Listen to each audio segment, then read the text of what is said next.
Binabantayang bagong convergence sa bahagi ng Marshall Islands, nagpapakita na ng senyales ng bagong Coriolis. Ito ba ay posibleng maging aktibong bagyo this weekend? Alamin. Buong bansa makakaranas ng katamtamang panahon at ilang parte na may maulap na himpapawid, kabilang na ang ilang bahagi ng Southern Luzon. Balik alinsangan muli ang ilang bahagi ng Isim Northern Luzon, kasama na ang Metro Manila at Central Luzon. Mga localized thunderstorms o afternoon rain showers iiral pa rin maging sa bahagi ng Southern Mindanao at eastern part ng Northern Luzon, iiral pa rin ngayong araw. At magnitude 5.9 nagpayanig ngayong umaga sa Ryukyu Islands, Japan.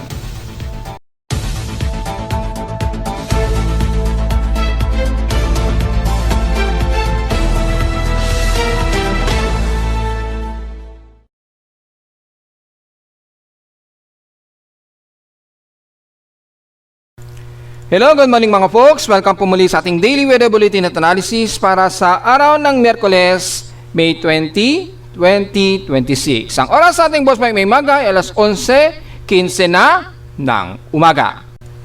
Nawala muli pansamantala ang Intertropical Convergence Zone, pero yung afternoon rain showers magpapairal o tutuloy-tuloy pa rin yan sa atin dito sa iba't ibang bahagi ng bansa. Bagamat nagiging katamtaman ngayon ang halos buong bansa, pero makakaranas tayo ng mas gloomy na panahon at haze sa maghapon. Lalo na sa silangang bahagi pa rin ng Luzon na makakaranas pa rin ng mga forecast of localized thunderstorms maging sa Southern Luzon. Sa ngayon, sa ating Doppler radar imagery, kung titingnan natin maigi, ay mga ilang water vapor muna ang namamataan dito.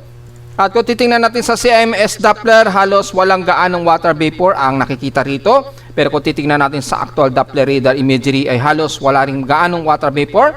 Pero expected na mas maulap dito sa parte pa rin ng Bicol region, sa bandang Camarines o pagitan ng Camarines Norte at Camarines Sur, na may inaasahan pa ring mga light rain showers. At ilang maulap sa ilang bahagi ng Aurora region.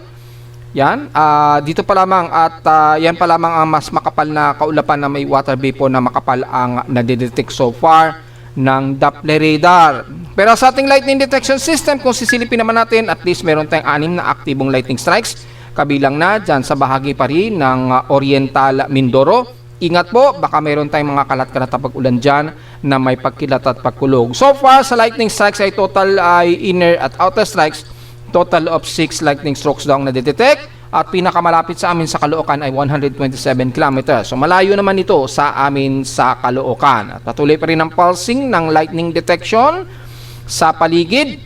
Yan. Pero halos kalmado pa rin o kalmado muli ang ating bansa so far. Pero asahan natin yung mga afternoon rain showers ay muli na namang magre-renew yan ha. Expected na yan mga folks. Lalo na malapit na ang almost starting ng ating transitioning. Ina-expect natin this weekend ay inaasahan na natin na magta-transition na po yan o starting ng transitioning ng ating mula sa pagiging hot dry season into habagat season na. Inaasahan natin yan this weekend, mga siguro sa darating na Sabado o Linggo na ang starting ng ating transitioning. Bakit masyadong late na? Kasi mostly ang habagat season natin medyo late itong pumapasok. Pero mga nitong this week nga po, starting ng 20 o 20 ngayong araw, ay medyo nagkakaroon na ng pagbabago sa pattern ng ating weather system at yung mga kaulapan, at nagpaparamdam na rin yung southwesterly trade wind. Kaya lang umaabot pa lang ito, gaya ng ating report kahapon at itong isang araw, dyan sa bahagi pa rin ng Malaysia or bandang Thailand. At makikita natin yung flow ng hangin na nanggagaling dyan sa may bandang Bengal at Indian Ocean. Makikita nyo medyo nag-iiba na ng ruta yung hangin papunta dito sa timog kanluran ng bansa. Sa thunderstorm advisory, although matagal po ito o mamayang tanghali pa ang naka-forecast, pero expected ang thunderstorms dyan sa Palawan, Leyte at Biliran at Eastern Samar. Yan, inaasahan natin ngayong araw din o umaga as of 10 o'clock o 10:57. Inaasahan din ang localized thunderstorms na naka-forecast, apektado ang Bulacan at Zambales. So probably siguro ay expected within 2 hours ang effectivity ng forecast. Be ready na lamang po just in case mga folks, at ang Ibang bahagi naman sa Mindanao, lalo na dyan sa bahagi ng Sulu, Zamboanga City at sa Zamboanga Sibugay, nakataas daw ang localized thunderstorms, tatagal din daw ng 1 to 2 hours. Ang ilang bahagi dyan sa Sulu, kabilang na ang Pandami, hanggang Maimbung, Parang Omar, Panglima, Estino, hanggang dyan sa may bandang Haji Panglima, Tahil. So, ingat na lamang po kung magkaroon tayo ng pag-ulan dahil patuloy pa rin, although medyo kumalma ang ating intertropical convergence dyan sa may bandang Southern Mindanao. Pero yung mga afternoon rain showers po, magpapatuloy pa rin yan ngayong araw po. Nakataas ang forecast yan within 1 to 2 hours po. So, sa gusto makita yung visual, pwede nyo makita sa hydrological and rain and dam and flood advisory and the flood advisories. Makita pa rin natin yung thunderstorm watch dyan. Ayan, ayan po. So, sa Luzon ay nakataas. Mamaya pa hanggang dito sa may bandang Metro Manila pa rin. Kabilang na ang bandang Bulacan po. Ayan, naka-watch warning ngayon ang bandang Bulacan po yan, ha? At sa bahagi naman ng Visayas, well, very obvious naman ang bandang Eastern Samar. Naka-expecting a warning din yan. Yan, dyan sa may bandang Eastern Samar din. At sa Mindanao naman, ang nakataas ang ilang bahagi po ng Zamboanga Sibugay po. Ayan, nakataas po. Ilang bahagi pa rin ng Misamis Occidental o most of Misamis Oriental hanggang Cagayan de Oro, Bukidnon, at kasama ang Davao City pa rin daw. Ayan, at kasama ang Davao del Norte, nakataas din daw. So, just in case, mga bandang hapon, kadalasan pumapasok yung forecast niyan. So, be ready at ingat na lamang po tayo mga folks.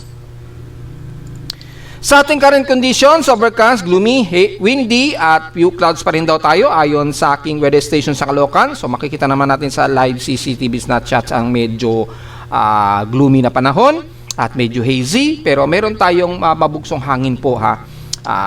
Nagpaparamdam na abang southwesterlies. Well, makikita natin yan. Meron tayong monitoring yan sa ating station all-time records.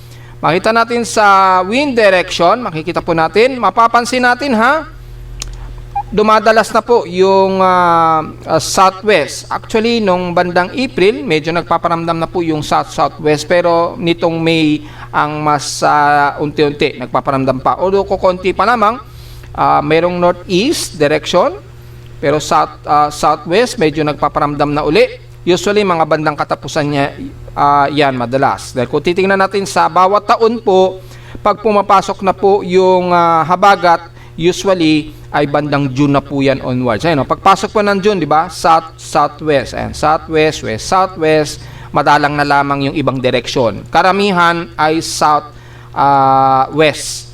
Yan, south-southwest o southwest ang kadalasan na ng hangin pagpasok ng June.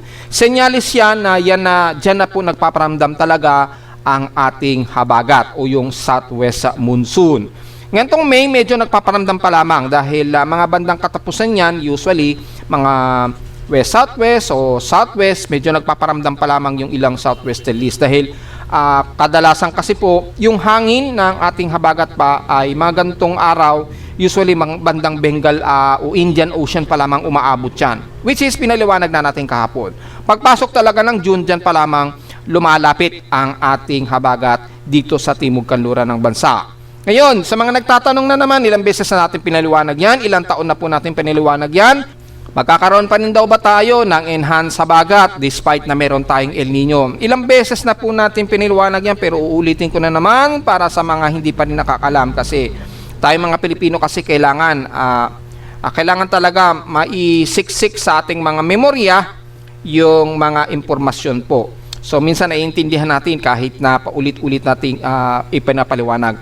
Ilang nakarang taon na po natin pinapaliwanag yan. Depende yan sa ENSO sea surface temperature natin. Hindi ibig sabihin pag may La Nina o El Nino, wala na tayong enhanced habagat po. Ilang beses natin pinaliwanag yan mga folks. So uulitin na naman natin yan. Pero sa ngayon, uulat muna tayo sa lagay ng panahon mula sa ating lowest temperature na naitala na weather station kaninang 1:36 AM. Nakapagtala kami ng lowest of 26.2 degrees Celsius. Kahapon ay nasa 33.9 degrees Celsius ang pinakamataas sa amin kahapon ito ng hapon at 3:02 PM. So naging comfortable kahit papano yung temperatura natin kahapon dito sa Metro Manila. At nagkaroon din tayo ng kahit papano mahinang light rain showers o drizzle rains. Yan. Dahil po kahapon ay hindi ibig sabihin mababa ang ating heat index. Nasa 49.2 degrees Celsius po ang aming heat index kahapon po yan. So kung titingnan natin yung magiging forecast, kung iiral pa rin ba ang mainitang heat index natin, well, yes po, tuloy-tuloy pa rin yan. As of 10:50 AM, sa aking weather station, ang reading ngayon ay 48.5 degrees Celsius danger, which is supposed to be ang forecast ay 44 degrees Celsius lang dapat. Pero sa maghapon, aabot na ito hanggang 47 degrees Celsius. Mamayang alas 2 daw ng hapon po dito sa amin sa Caloocan. Ayon yan sa extended forecast ng ECMWF data feed sa aking webpage.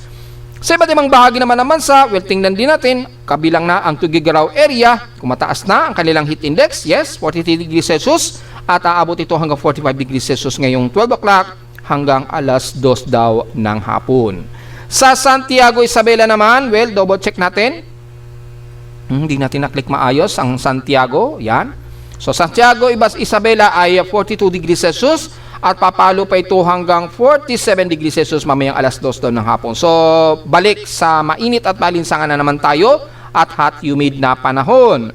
Sa Pangasinan naman, well, ganun din, mataas pa rin at 45 degrees Celsius at papalo pa ito hanggang 48 degrees Celsius mamayang alas 2 daw ng hapon. So, ingat pa rin dahil mainit at grabe pa rin ang ating alinsangan at heat index. Sa Tarlac City, Central Luzon, well, ganun pa rin, mataas pa rin ang heat index, 43 degrees Celsius.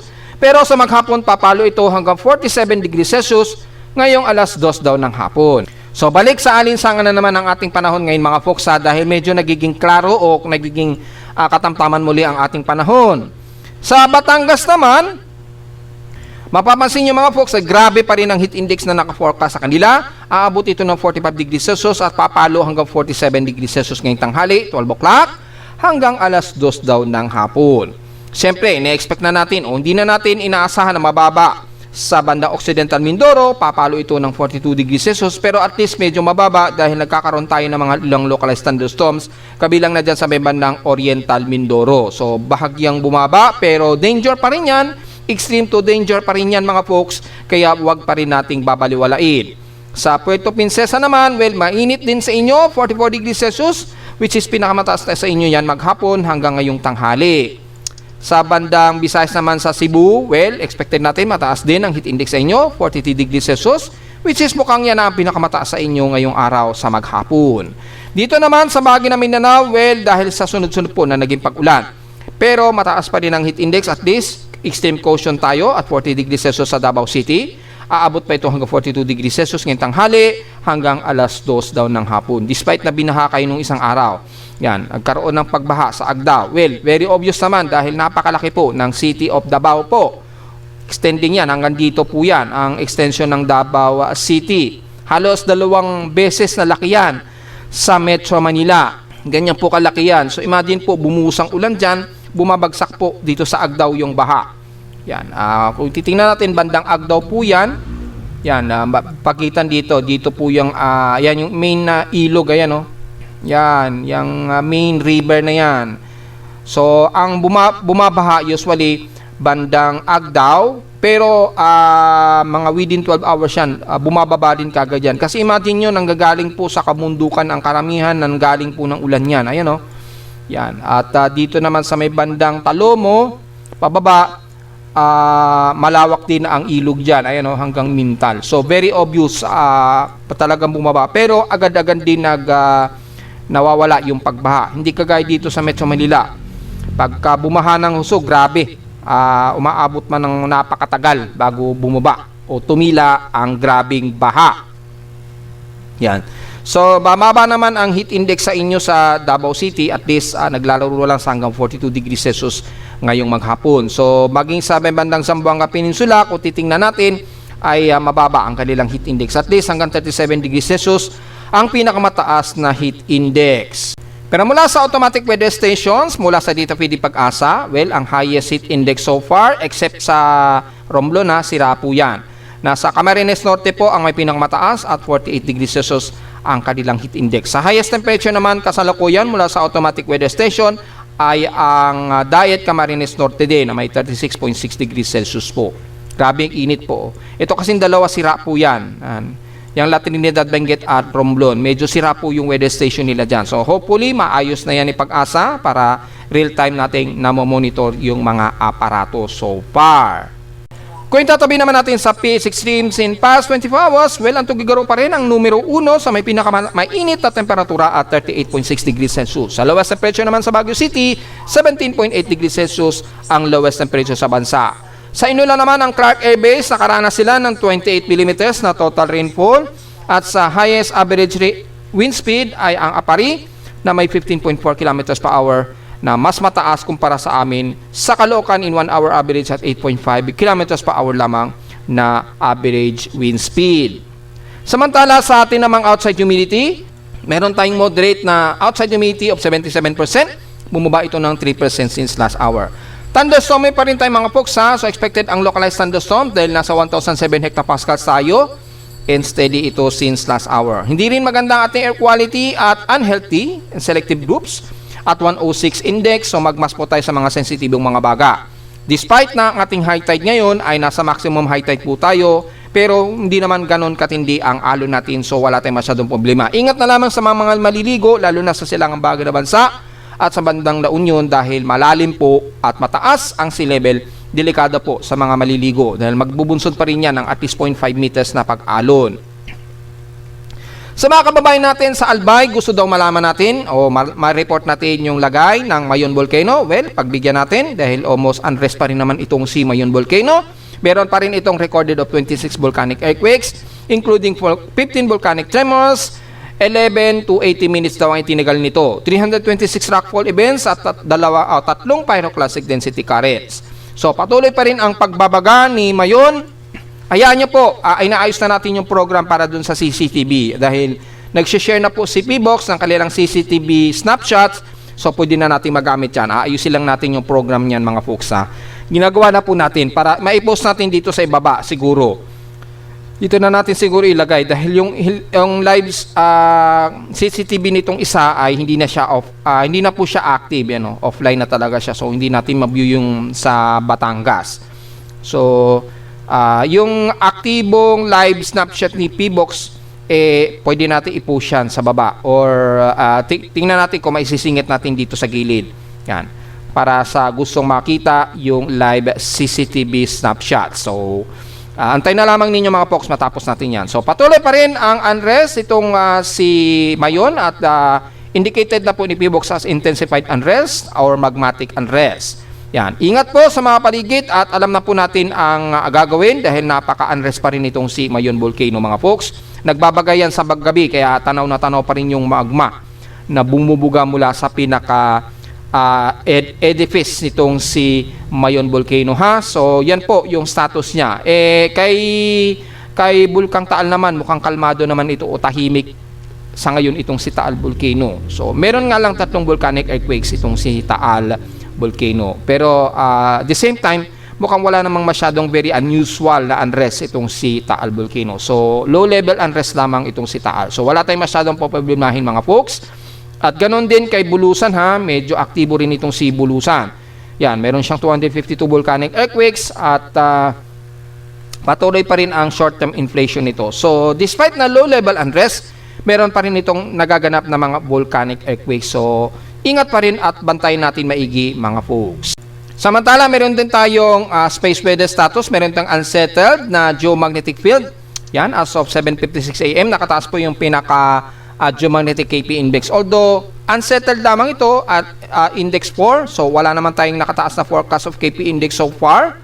Mababa rin ang radio blackout at solar radiation forecast. So, walang masyadong aalalahanin. Pero expected ha, medyo nag-a-above normal wind speed lang tayo dahil kung titingnan natin sa pinaka-SOHO or yung LASCO, medyo may burst pa rin kahit hindi direkta sa Earth.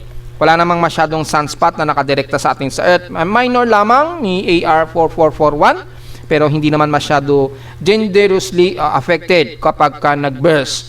Lalakas lang ang solar wind. Pero yung effectivity, at least hindi naman ganun kataas mga folks. So, wala tayong masyadong X-ray flux at photon flux effects. Asahan lang natin na magkakaroon tayo ng mga ilang aurora forecast sa North Pole and South Pole. Although, moderate lang naman at minor ang event na ito. So, walang masyado tayong magiging alalahanin dito mga folks. Lalo na sa mga Pilipino natin na nasa Northern and Southern Poles.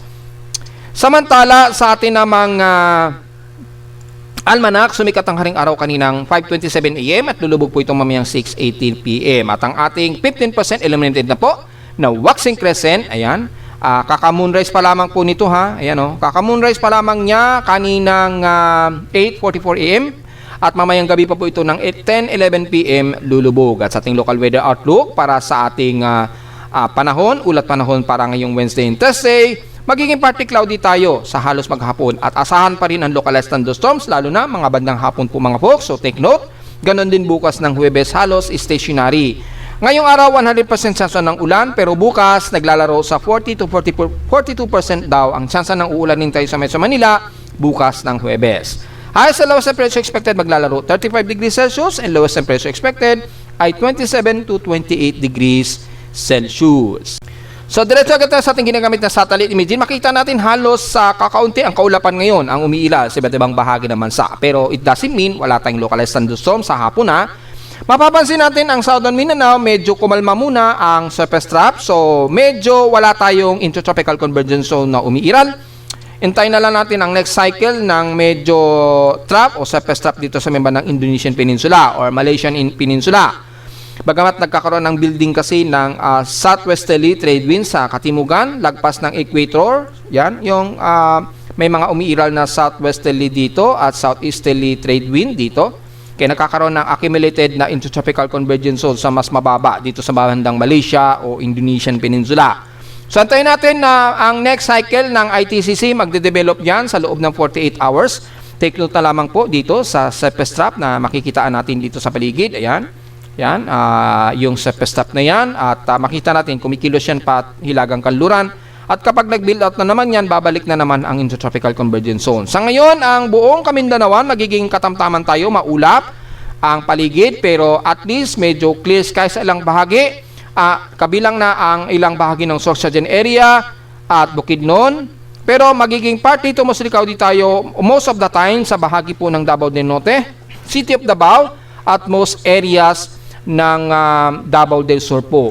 Ganon din sa Compostela Valley, magiging partly cloudy dito sa mostly cloudy tayo at asahan ang localized thunderstorms maghapon, kabilang na ang buong Southern Mindanao, kabilang na ang General Santos, South Cotabato, Sultan Kudarat, hanggang dito sa bahagi nga po ng Maguindanao. Although at least medyo katamtaman muna tayo ngayong tanghali, maging sa buong central ng Mindanao at Northern Mindanao. Expected ang afternoon rain showers lalo na sa eastern part ng Mindanao, ng Caraga area at Surigao del Norte, kabilang ng isla natin sa dito sa isla po ng Siargao at Dinagat Island. Sa mga bandang hapon magkakaroon tayo ng mga isolated rain showers and localized thunderstorms, kabilang na ang Zamboanga Sibugay, kaya nakataas nga po yung thunderstorm advisory dyan ni Pag-asa sa Zamboanga Sibugay at ilang bahagi pa rin ng Misamis Occidental at most of Northern Mindanao, kabilang na ang Cagayan de Oro. Nakataas yan itong bandang tanghali o hapon. Expected ang isolated rain showers and localized thunderstorms bandang hapon po, lalo na sa ilang bahagi ng isla ng Basilan at Tulusulu. At most of Zamboanga City, magkakaroon ng maulap na papawirin na may mga kalat-kalat na pag-ulan na may pagkilat at pagkulog. Bandang Visayas naman, well, very obviously magiging katamtaman tayo pero partly ito sa mostly cloudy tayo sa Eastern Samar region. Expected na ng localized thunderstorms, kabilang ng Southern Leyte at Cebu, lalo na nitong mga bandang hapon po. So magkaroon man tayo ng mga isolated at localized thunderstorms sa hapon, medyo gunting para maibsan ang grabing init po. Dahil ngayong tanghali, nakakaranas tayo ng hot humid na panahon sa halos buong Visayas area, despite na nagkakaroon tayo ng partly cloudy to mostly cloudy at all times. Magiging maulap din at katamtaman ang most of Southern Luzon, kabilang ng Masbate at Romblon, pero nakakaranas ng mga pag-ulan ang ilang bahagi ng Oriental Mindoro po. Yan, may mga localized thunderstorm po tayo na umiral dyan na pinakita ko sa inyo kanina sa ating lightning detection system. Nagkakaroon ng mga kalat-kalat pag-ulan dyan sa may bandang Oriental Mindoro, kabilang na dyan sa bandang Pola, Pinamaylan, Gloria, Bansud, pababa niya ng bandang Mansalay, yan, hanggang Rocas at Bulalakaw. Ingat na lamang po, at least medyo magiging maibsan ang inyong init. At least hindi naman tayo inaasahan o hindi naman inaasahan na magkakaroon ng flash floods po dyan. Medyo pasaglitan lang ang buhos dyan at kalaunan tumitila-tila din naman. So wala tayong magiging masamang tinapay kung magkaroon man ng pag-ulan dyan sa may bandang Mindoro area. Magiging maulap din ang bahagi ng Bicol region. Of course, magkakaroon din ng mga localized thunderstorms, so isolated rain showers. dyan sa bahagi ng Camarines Norte at Camarines Norte. And the rest ng Legazpi, Sorsogon at Catanduanes, at least magiging katamtaman din tayo ngayon. Partly cloudy to some mostly cloudy tayo. At magkakaroon din ng mga very isolated rain showers sa hapon po, sa gabi o madaling araw. So the rest ng Mimaropa naman, magiging maulap tayo at nabanggit na nga po natin ang bahagi ng Mindoro. Pagdating sa bandang Puerto Princesa, partly to mostly cloudy din po tayo mga folks.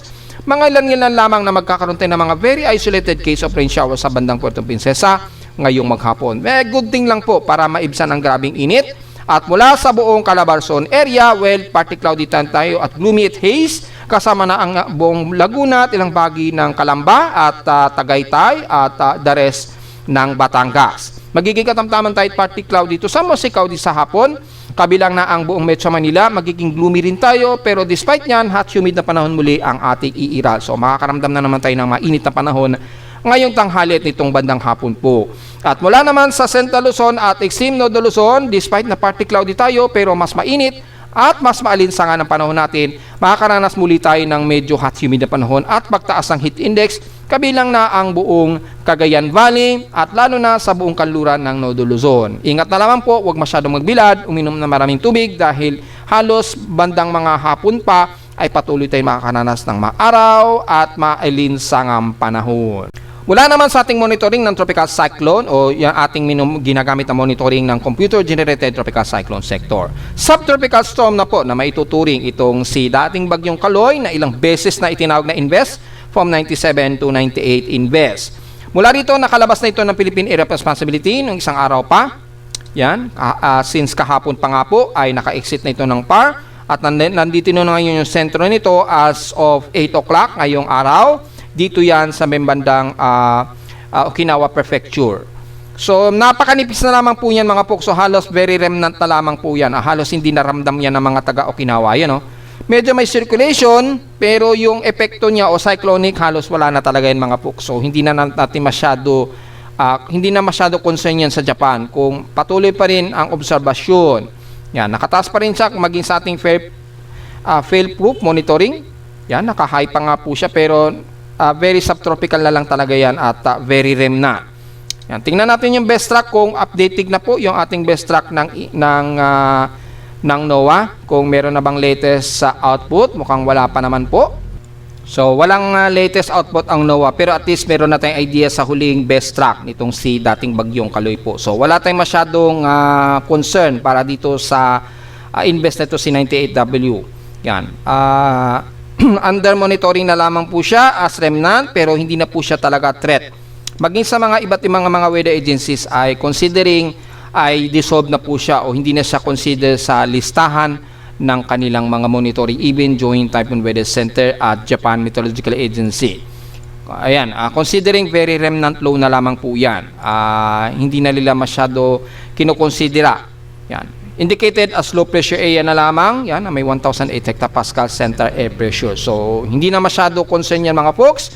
Pero kung titingnan natin yung global forecast hazard o yung global forecast assessment natin, yan, for possible na susunod mayroong kasing ilang araw na natin minomonitor yung possible na panibagong Coriolis circulation o bagong favorable na convergence.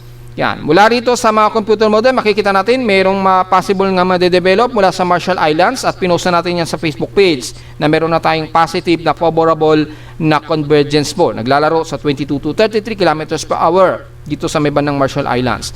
Kung maging aktibong bagyo man yan sakali, mapapansin nyo po kay GPS, humihilagang kanluran ito sa bandang Guam this next week. And then, magno-northward lang din siya. Walang nakikitaan na ito'y lalapit sa Pilipinas o kikilos man lang ng west-northwestward na direksyon. Pero kay ICMWF na natiling tropical wave pa lamang ito o ITCC, mapapansin nyo po kay ICMWF, wala pa pong significant na forecast na ipinapakita si ICMWF as of now po.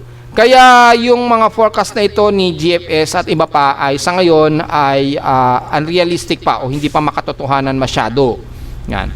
Although sa ating West Pacific Basin, meron na po siyang positive within 48-hour period na nagkaroon na po ng medyo 20 to 25% na very favorable na possible tropical cyclone formation. Diyan sa may bandang Marshall Islands nga po. Yan, malinaw naman yan mga folks, at yung ating report nga po since isang araw.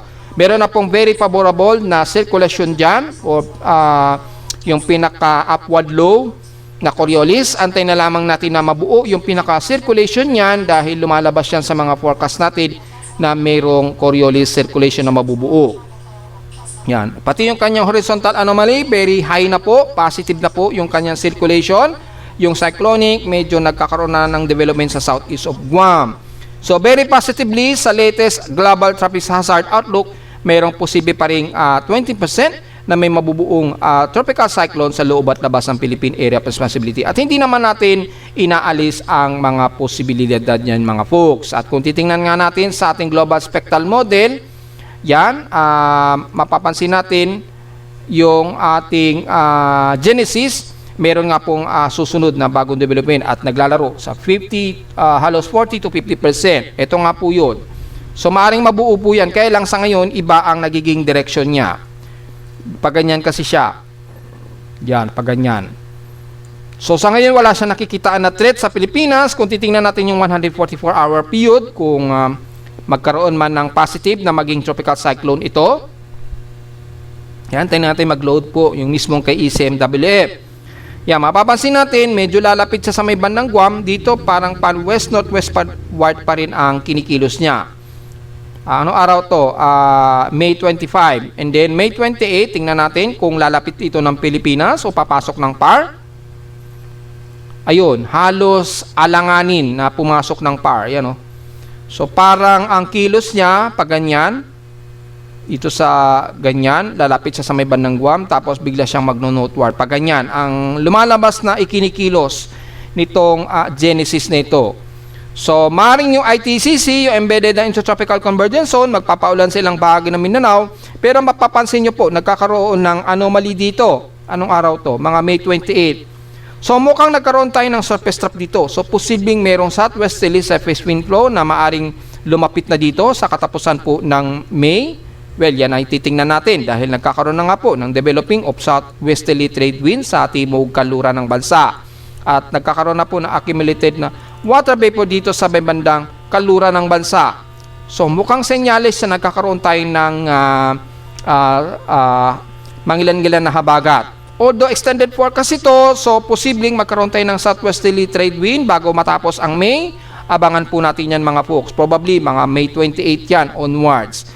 Yan lamang ang sa ngayon na malinaw na mapapakita natin. At mula sa pinaka global spectral model natin, yung mean sea level pressure natin, kung makikita natin, nagkakaroon nga po ng development dito sa may bandang southeast of Guam. Ayan. So, nagkaroon siya ng positive of low pressure area. Yan. So, disorganized pa po yung forecast. So, sa ngayon, malinaw lamang dito na mayroong positive na mayroong maaring invest na mabubuo tayo dito. Just in case, maaring tawagin yan na 99W. Yan. Posibleng matawag yan na 1999, mga 99W, siguro sa darating na weekend or Monday, tingnan na lamang po natin. Tingnan na natin, depende sa development nitong bagong possible invest nito o yung shallow trough nito na mabubuo mula sa southeast of Guam po. Yan. At least may idea na tayo for tropical cyclone strike probability na mayroon nga pong may mabubuo dyan at posibleng maging isang bagyo. Pero yung pagtama nito o pagpasok sa Philippine Area of Responsibility ay masyado pang alanganin o napakaliit pa ang posibilidad na pumasok ng Philippine Area of Responsibility. Yan, yung direction ng hangin nito is tatawid pa kasi ito ng Guam Ayan, At merong surface up dito sa may bandang southeast of Mindanao na magdadala ng mga pag-ulan po. Yan.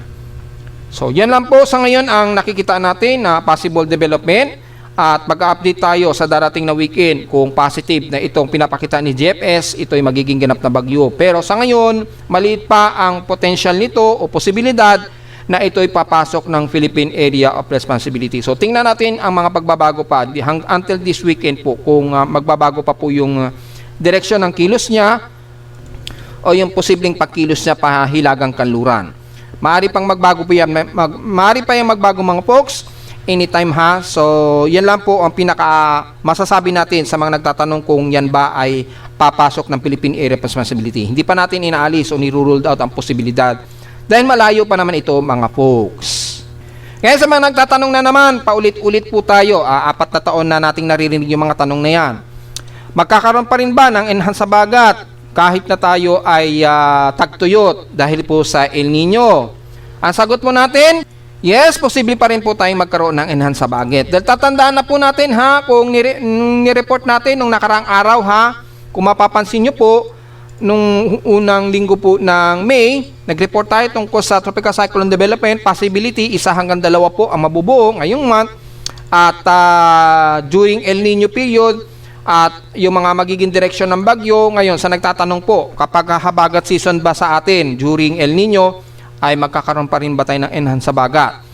Ilang taon ko na pong pinapaliwanag yan. At since meron na tayong bagong ginagamit na tinatawag nating Tropical Cyclone Tracker and Prediction. Yan, iloload po natin Yan, iloload po natin para makita ninyo. Alam nyo naman na po sa mga sumusubaybay sa inyong lingkod kung paano gamitin ang ating bagong Tropical Cyclone Prediction na ito. So, ito po, maggagamit tayo ng sample para kunyari is mag-simulate tayo ng list ng tropical cyclones during El Nino times po. Ito po yung list natin ng ating tropical cyclone data gamit ang ating tropical cyclone prediction and cyclone list system. Let's say mag-filter out tayo ng bagyo. During El Nino po ang gagawin natin Let's say between 2007, gawin nating mas malapit. Sabihin natin 2020. And then before, gamitin natin ang year 1968. Month of May, during El Nino po. I-filter natin. Yan, para mas actual nyo po nakikita.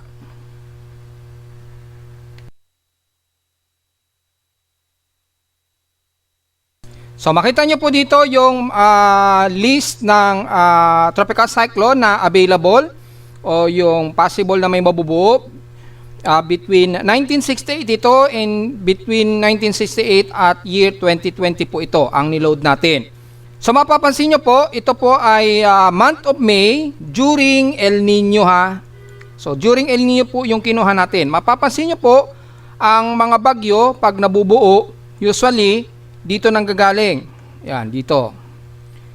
Yan, Marshall Islands. Kasi pag El Nino kasi, mas tuyo o tagtuyo tayo sa Pilipinas. Pero yung bandang Eastern and Mid-Pacific dito, mas mainit po yung sea surface temperature dito. Yan, mas umiinit po kasi dyan. So, ang tendency po, kalimitan, ang mga tropical cyclone, dito po yung nabubuo. Yan, malalayo. Typically, malalayo nabubuo ang mga tropical cyclone. Or kung medyo malapit, banda rito. Kalimitan, ang magiging madalas ang may nabubuong mga tropical cyclone during El Nino months ay during El Nino phenomenon, ay dito sa bahagi po ng Marshall Islands kadalasan. So mapapansin natin yung mga forecast natin lately, madalas nabubuo. Katulad na lang nung huli si Hagupit, di ba? Yung huling nabuo si Hagupit, dito siya nabuo. Bandang Marshall Islands po. Tapos, kapag nabubuo ang mga tropical cyclone, mapapansin nyo rin, madalas nagno-north westward tapos nagre-recurve madalas o halos lumalapit dito sa hilagang silangan ng Luzon. Yan, bandang northeastern Luzon. Yung area na ito, kung mapapansin nyo mga folks, kadalasan ang mga tropical cyclone dito siya dumadaan. Yan, sa area na yan. Usually dyan sa may bandang northeastern Luzon o kalimitan pagitan po ng hilagang silangan ng bansa natin. Alam naman natin mga folks, during habagat season natin, lumalakas po yung ating southwest monsoon, di ba? At kapag merong lumalapit o may nabubuong bagyo dito sa hilagang silangan ng bansa natin, typically bandang northeastern Luzon, yan, depende sa lakas ng bagyo. Siyempre, the more na mas malakas po ang sirkulasyon ng bagyo, mas lumalakas po yung hatak sa kanyang monsoon trough na tinatawag po. So, pag lumalakas po yung monsoon trough na hinahatak niya, ay lumalakas po yung hatak nito sa ating habagat. At yun naman ang tatawagin nating enhanced habagat. Lumalakas po yung ating habagat o nag-enhance po yung ating habagat dahil nahahatak po ng anumang tropical cyclone na lumalapit dito sa bansa o halos madalas nabubuo o lumalapit sa anumang bahagi sa northeastern part ng bansa. Kalimitan dito sa area na yan. Kapag may bagyong malalakas dyan na lumalapit, lumalakas po ang hatak sa ating habagat. Ang tendency po, yung most of western sections ng ating bansa kasama na ang Metro Manila dito ay nagkakaroon tayo ng enhanced habagat. Lumalaki din ang volume ng buhos ng ulan dyan. Dyan po nagdudulot ng mga malawakang pagbaha, yan kasama na ang Metro Manila, lulubugin tayo dyan, etc. Yan, kagaya na lamang ng mga nakaraan kasama ni Bagyong Christine kung maalala natin. Halos nilubog pati ang Marikina, ang buong Marikina halos nilubog na halos lagpas bubong. Correct me if I'm wrong kung si Bagyong Christine po yun mga folks. Pero naranasan natin yan sa Metro Manila, di ba? Halos umabot ng lumagpas ng mahigit na 6 meters ang itinaas ng tubig sa Marikina. Then doon sa sea level ng kalupaan ng Marikina River, halos lumagpas ito ng halos 12 feet if I'm not mistaken, dahil abot bubong o lagpas bubong yung ibang naging pagbaha. Epekto lamang yan ng habagat o yung enhanced habagat nung nakaraang may dumaan na bagyo.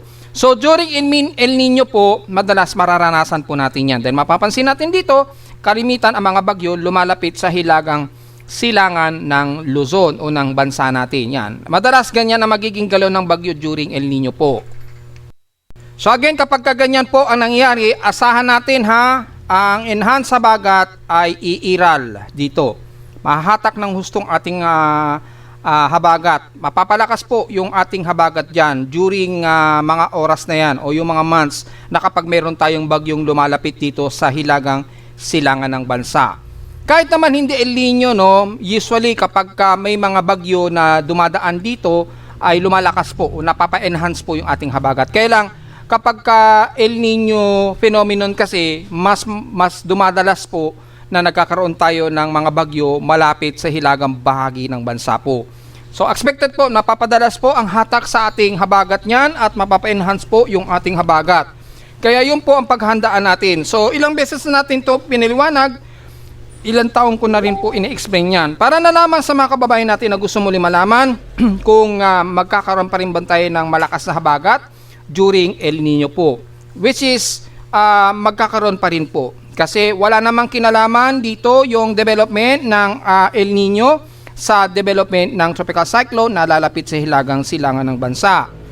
Basta during May El Nino po kadalasan nagiging ganito po ang galaw ng bagyo, which is napapahatak po ng husto yung ating habagat. So may idea na tayo mga folks na kahit during El Nino ay mapapalakas po yung ating southwest monsoon o yung monsoon trap na hinahatak po ng bagyo. Which is paghandaan pa rin po natin na itong darating na tag-ulan mga folks. Yan nilinaw na natin muli para sa ikalang beses o ilang beses na natin ini-explain ang epekto ng mga ito. Samantala sa Lindol, meron tayong naitala na lindol kaninang umaga, mga alas 10 sa 50 halos o alas 10:48, 10:48 AM. Na-detect dito sa aking seismometer kanina. Yan. Pero mapapansin natin ay hindi ito sa loob ng Pilipinas o sa loob ng Philippine Area of Responsibility or sa range natin, pero sa labas ng bansa ay dyan yan sa Ryukyu Islands, Japan. May magnitude 5.9 po ito na may epicenter depth of 49.7 km. Oras sa Pilipinas, 10:46 AM. So nag-arrive ito sa amin sa Caloocan mga 10:48 AM na po kanina. Ayan, na-detect po yan kanina. So yan lang yung pinaka malakas na na-detect ngayon na malapit sa amin sa Caloocan. Pero sa loob naman ng bansa, meron tayong isang magnitude 4 plus at mula kanina madaling araw ay meron tayong isang magnitude 4.6 dito sa bahagi po ng southeast ng Burgos, Surigao del Norte na may epicenter depth of 21 km ang lalim. So madalas-dalas pa rin ang pagyanig dito sa bandang silangan ng Mindanao. So gaya na po ng report natin kahapon, masyadong mataas na po yung pressure point sa may bandang northwestern Luzon at southeast ng Mindanao or south ng Mindanao po. Yan, marami na kagad ang registered earthquake. So bilangin agad natin yung total earthquakes ngayong araw gamit ang ating historical earthquake data. Yan.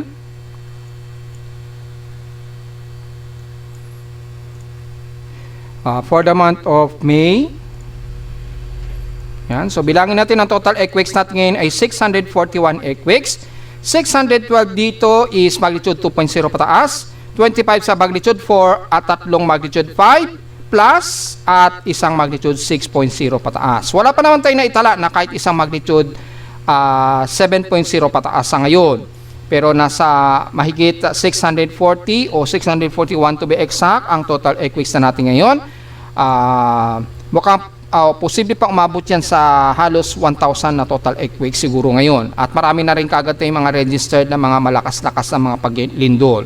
Pero pansin natin, kakaunti lamang yung magnitude 5 natin sa ngayon ha. So tingnan pa rin natin, baka biglang madagdagan yan mga folks. Yan. Merong tumitingin sa ating recording o historical earthquakes natin. Merong nagre-review ng ating historical earthquake. So i-clear out natin. Nakalimutan na niyang i-clear out yung ating historical earthquake. So yan po so mga folks, ayun lamang po yung pinaka-report natin para sa Udlat Lindol. Yan, so ingat na lamang po karamihan dito sa bahagi po ng Hilagang Luzon at Mindanao na kung saan ay may pinakamarami pa rin talagang clustered earthquakes sa binabanggit natin na mga subduction plates. At narito naman ating 3-day weather forecast para sa araw ng Miyerkules, May 20, 2026.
At hanggang dito lang po ating daily weather bulletin at analysis para sa araw ng Miyerkules, May 20, 2026. Huwag mo kalilimutan na mag-like, share, subscribe po sa ating YouTube channel at visit lamang anytime sa ating website na www.pimoweather.com para sa ibang detalye nyo gustong malaman na hindi natin isama ngayong tanghali na. Sa ating report, expected pa rin natin na magiging maalinsangan pa rin tayo despite na bahagya lamang itong nabawasan at patuloy pa rin tayo makakaranas ng hot humid na panahon at kasabay din ng mga forecasted na localized thunderstorms pagdating po ng hapon, gabi o madaling araw. At visit lamang sa ating website sa gusto malaman pa rin pinaka-dynamic events mula sa reading ng ating aparato sa Caloocan at sa data feeds mula sa iba't ibang weather agencies.